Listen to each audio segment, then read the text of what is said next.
how much food that is, but it translates to about 1.2 million in terms of its retail value. Wow. Hi guys, Matt LaMarsh here with Keller Williams First Atlanta. Hope you guys are doing well. If you have a business or a nonprofit that you'd like to see featured here, please feel free to give me a call at 678-687-4397 or shoot me an email to matt@mattlamarsh.com. Thanks so much.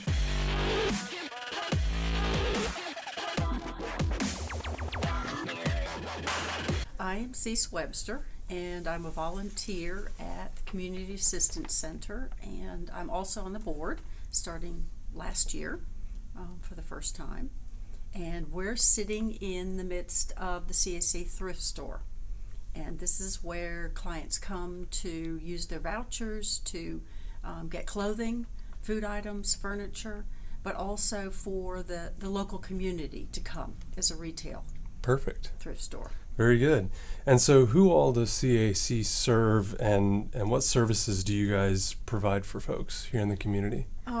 We serve the clients within about a 5 zip code area in the Sandy Springs, Dunwoody area, and we're serving people that live around the poverty level, living maybe possibly paycheck to paycheck, but more importantly, we're serving people who have had financial distress. It could be job loss, it could be lost hours, it could be an illness, it could be a death in the family, something that just sets people right on the edge of almost losing their place to live, whether it's an apartment or home. Very good. And how do you guys provide those services? There are a number of ways. Part of which is we will help someone pay rent. So if they can come and document their financial need, we help with rent. We partner with other organizations in the area so in case they can't make up the full rent. We also will help financially with utilities, gas or power utilities. Then in addition, we have a food pantry, which I think you're going to be looking at later, where we give them vouchers and they can get food and they can pick out their own food in our self-shop model. That never ends. As long as they feel like they have a need for additional food, they can come here and get it. And we highly encourage that because every bit that they don't go spend of their own money, they can set aside for their rent, their utilities, and other necessities of life. Sure, absolutely. They also get vouchers they can use in this thrift store. We have education. We've got summer programs for the kids, and we have holiday programs as well. Fantastic. And Excellent. a lot of education. That's an important piece of the puzzle, right? It is. So you retired from a corporate position with Coca-Cola. Now, obviously, that gives you a lot of time to volunteer here. How did you learn about CAC? The church I went to for many years supported CAC. We had individuals that were highly engaged volunteering. Because I worked and traveled an awful lot, I didn't have time to volunteer, but we would give money and help with food drives and things like that. So I was aware of the organization, had a lot of people that I deeply respect that were very committed to it. So when I retired, my husband and I both retired within about a year. We both started volunteering once a day back in the food pantry, and I moved on to doing interviews with clients after about 3 years. You know how they say if you went to your favorite restaurant, went back in the back of the kitchen, you would never eat there again? Well, I've been in the back of CAC, and what I've seen in the way it works, coming from a corporate world, one of the things that's very important to me is that an organization is well run, staffed, managed, and I've seen in the back of the shop, and this is where I put my time and my money. Sure. And I continue to do that because not only is it well run, organized, and put together, it's got heart. Gotcha. And that's a unique combination. Very good. Very good. Out of all the nonprofits that you've benefited from, that have benefited you from your experience in the professional world, what drew you to volunteer here? I chaired the board of an organization that served the homeless in Atlanta through my corporate connections in the early 2000s. And so I knew I had a heart for people that were in need. I knew that I had, incredible blessings in my life and that I would, when I retired, use those to give back. and I wanted to do it close to home. So I think that's why CAC, my prior experience with it through the church and through other individuals, and this was close to home, and it was serving my community. Very good. Very good. Can you describe a specific situation that you saw the impact of what you do here and your work here? Oh wow, that's kind of an everyday thing. But I think there's two things. I think through our holiday program, where we have incredible donors in the community that adopt families, and I have for about 4 or 5 years worked hands-on with that, and I prefer to work hands-on and behind the scenes. But to see the faces of families and to come in and pick up a huge bag of toys for their kids or a bike, oh my gosh, the bikes are eyes light up, and for them to say, my kids wouldn't have Christmas if you guys didn't do this. Yeah. And then I have a young woman who 2 years ago had come in to sign up for the Christmas program. And I could tell by looking at our database that she'd not been using her food coupons. And I knew she lived on the edge. And so I had given her a new set of food vouchers and highly encouraged her to use those, and explained to her that every bit you save is some that you can put towards your rent. It can average, depending on family size, from $35 to $75 a week that they can save. And she was gave me the blank look, didn't feel like I reached her. But 2 days later, I was working at the food pantry, and she came up and she gave me a big hug, and she says, I get it. And I continued to see her. And she will continue to be very proud of herself that she is using the coupons and that she is in her house or in her apartment and can pay her utilities. Fantastic. So it's one person at a time. Very good. Very good. Oh, I am Tamara Carrera. I'm the CEO of Community Assistance Center. Fantastic. And I've had this position for 20 years. Wow. So it's been a long run. Wow. I took it when CAC was a very small organization, running out of a Scout Hat and Mount Vernon Presbyterian. And in 2004, we bought the initial building in High Tower Trail, 10,000 square feet. And last year, we just bought this facility, which has an additional 14,000 square feet. Wow. Impressive.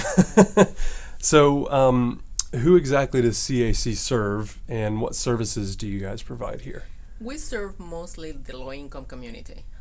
So there are families that are 80% of our families are making under $20,000 a year, and as you know, $20,000 is not a lot of money to survive these days. The remaining 20% are in that bracket between $20,000 and at the most $40,000 a year for a family, which is still a challenge. Sure. So we're mostly helping. We're helping two groups of people. People who temporarily go through a financial dip because of something specific in their lives. For example, they lost a job, or they had a cancer situation. They've been on chemo for a month, and as you know, you get health. Vacation time and sick time, but that only goes so far, and then it's unpaid leave. And so, in those situations, we will come in to make sure that that family stays in their home, and it will probably require paying rent. It will probably require getting a team from the community to sustain them through their problems. Sure. And then we have a group that is more chronic, and it's the people that are living in the bottom of the scale in terms of income. Mostly elderly people that are on Social Security, and the Social Security ranges anywhere between $900 and maybe $1,200, $1,500 a month. And that's for everything. Rent, utilities, you name it. A lot of medical expenses usually puts them over the edge. And so, and disabled people who are in the same situation. So we call them our family because we see them often. You'll see a lot of the seniors coming here daily. I mean, if you go in the back right now, you will see that they're already lining up for the food pantry. Because that's how they sustain themselves. Whatever they can save, that is the money that they have to pay the utilities this month, or the phone bill this month. That's the way that they survive. And if we weren't here, life would be really, really tough. Yeah, I imagine. So how do you guys provide these services? I mean, how do you guys get more involved in the community, and how do people volunteer? This is a community effort. It was a community effort from the beginning. It started with 5 congregations, then it grew to 8, and now we have 27 congregations that are involved in Wow. this community effort. But it's not just the congregations. They were the starting point, but now it's civic organizations, it's businesses in the community, it's the government, everybody who gives us support, and all of those different entities from the community. So it's volunteers. Sure. It's most of our volunteers come from the faith-based community, but we're seeing a change into volunteers coming from businesses. So, for example, the Saturday volunteers they're all people who are working full-time, but they want to do something significant. Mm-hmm. So they come in at least one Saturday a month to do something that really makes a difference. Nice. Okay, so it's just a process of engaging, Sure. and we've been engaging progressively. And right now we're in the process of growth because we serve about 6,000 individuals, about 3,000 families. In the area that we serve, there are about 11,000 families that live under the poverty level. So there is obviously a gap there. Sure. So we would like to be able to reach more of them. And one of the things that we need is resources, and one of the main resources is volunteers. Gotcha. So we have a call out for anyone who can volunteer. They can volunteer pretty much anywhere from 8 o'clock in the morning until 9 o'clock at night. They can pretty much volunteer in any area that they want to. From the thrift shop, where we are right now, playing in store, to sorting stuff, to distributing food, to transporting food, counseling, because our clients need a lot of interviews and to figure out exactly what their situations are. Also, adult education classes. We do English as a second language, financial management, computer classes, and then we tailor, depending on the groups that are being seen at that point, other classes depending on their need. So you pretty much can volunteer in just about any area. Yeah. And if you're a marketing person, we would love you to do social media. Sure, absolutely, no doubt about it. Well, so you talked a little bit about your history here, right, for the last 20 or so years. What do you think is the secret? Obviously, there's a lot of nonprofits out there that are doing great things, but what makes CAC special in helping kind of meet those needs? In addition to having a great volunteer base, as you mentioned, there's a gap, right? So how can we as a community continue to support in addition to volunteering? What else can we do to help meet those needs? I think the successful communities are communities where everybody is taken on an equal basis. So where you are a giver one day and a receiver the next day, and they are in the same position. So, for example, our clients are welcome to volunteer here, and we have rules to deal with conflict of interest. Sure. But it's a very equal platform. So you are coming in as an individual. I have some assets that I'm bringing to the community, and I have some needs. Sure. And whether you are coming in just as a volunteer or whether you're coming in as a client, it applies to all of them. Gotcha. So at the end of the day, you can come in the morning to get some food as a client, but then in the afternoon you come in as a volunteer. And then you can be part of a group that is trying to put together procedures, for example. So it's very engaging, and it really respects the integrity and what the gifts that everybody brings. So it's very rich, I think, and I think that at the end of the day, communities that are successful, that's how they work. Sure. Makes sense.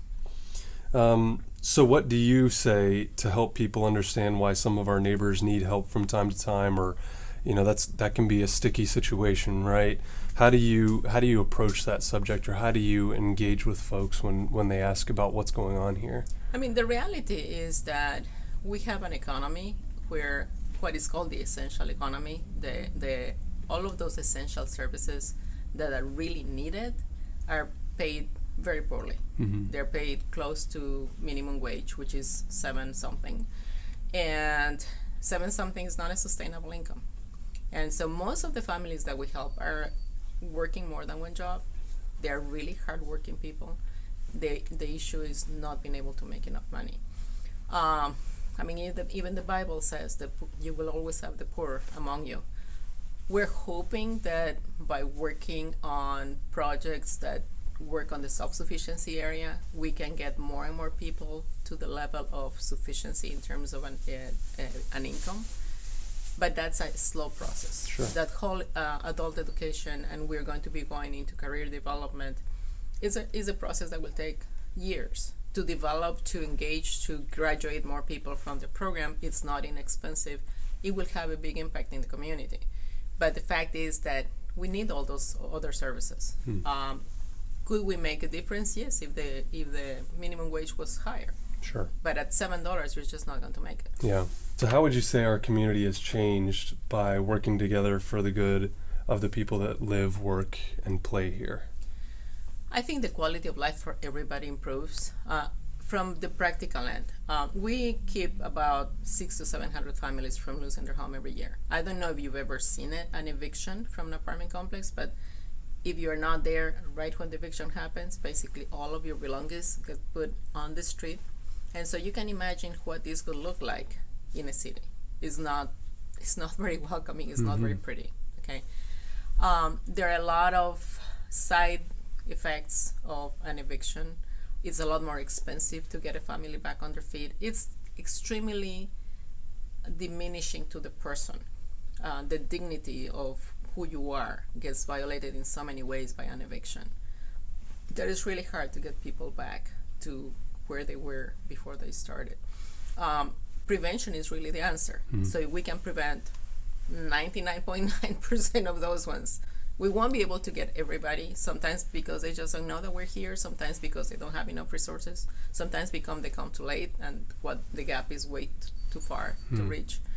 But the more people that we can prevent from getting there, the better the community is. And at the end, the quality of life for everybody comes up. Sure. For the volunteers that work here, it's such an empowering experience.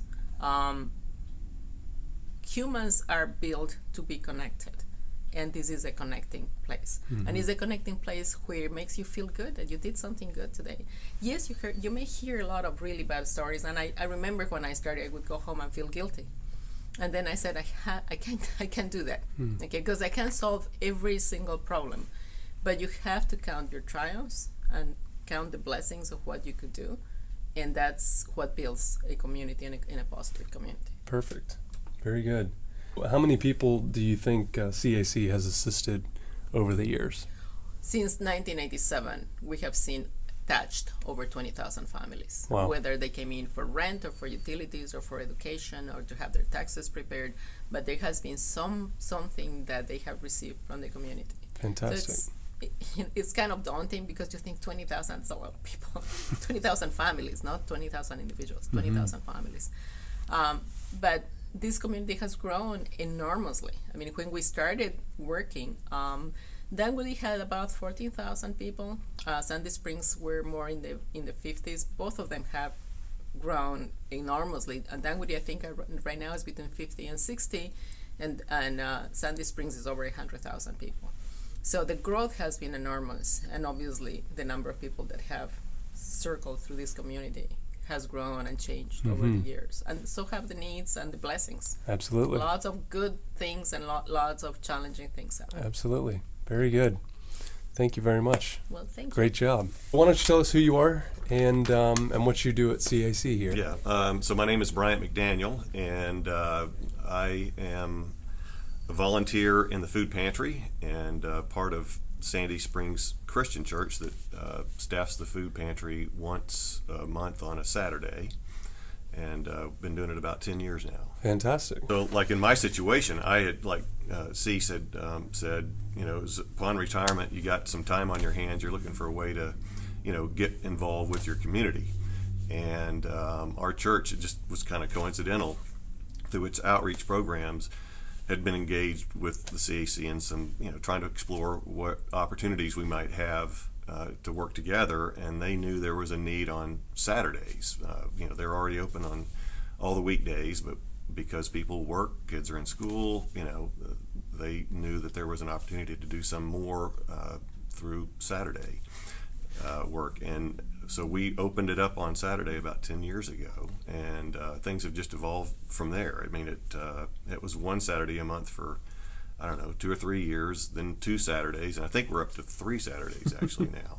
Fantastic. And, yeah, we serve probably 70 to 80 families a day on a typical Saturday. I'm not sure during the weekday what it's like, but it can be kind of crazy Absolutely. on a Saturday morning around here. Absolutely. So obviously there's a ton of different volunteer opportunities here. Why did you choose the food pantry in particular?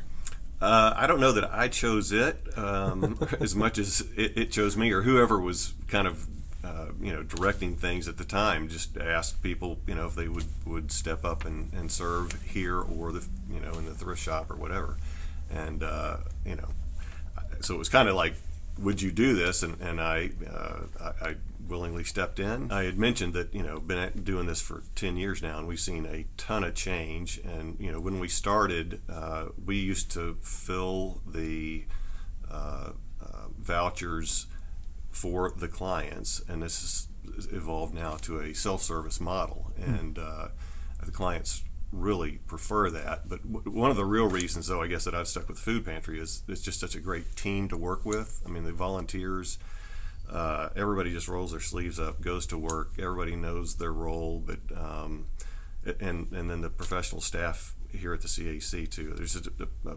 pleasure to work with all these folks. Fantastic. So why do you think that the CAC's food program is vital to the people that you help in this local community here? I think Tamara probably answered that one better than I could. Sure. I mean, there's just a real need, and I think sometimes, as we drive through Sandy Springs and Dunwoody, we may not notice that there is a real need in this community when you see the incredible growth and development and that sort of thing. But there is a real need, as Tamara had pointed out. So how many total people does the food pantry serve? Well, like I said, on a typical Saturday, it's probably 70 to 80 folks. Just in the food pantry. It'd be more in the thrift shop and through the other programs. But I'd say that's pretty typical. Now, I think the number is about 500 households are served a month, and there are about 2,000 visits to the food pantry on an average month. And in terms of the volume, it's about 700,000 pounds of food. It's almost incomprehensible to explain how much food that is, but it translates to about 1.2 million in terms of its retail value. Wow, fantastic. And how many volunteers actually run the pantry itself? Again, on average, probably a dozen or so. I mean, it can fluctuate, but Sure. Typically we'll need a dozen people to work what we call the back room and the mini market and the front door, that sort of thing. Tell us what makes CAC's food pantry different than other. I think it's a self-service model that we have, so that the clients, can have some dignity in the way that this is all done. I mean, they can actually pick what they want. And when I started, it was primarily kind of packaged foods, and I guess that's what you would see in a typical pantry. And our model has evolved to where we have a pretty extensive offering of fresh foods, and proteins and stuff like that. And you can see that there is a real need there, and that stuff, when that stuff is available, it goes very quickly. People Yeah. are looking for the fresh foods. One of the really neat things, though, is that when you've served here and you've seen clients, you kind of get to know them, and then they finally are back on their feet, and able to do things on their own when they're in a position to, and they come back, with their kids, and they make a donation themselves of food or clothing. I mean, that is a pretty neat thing. Yeah, and very we good. see that. That's awesome.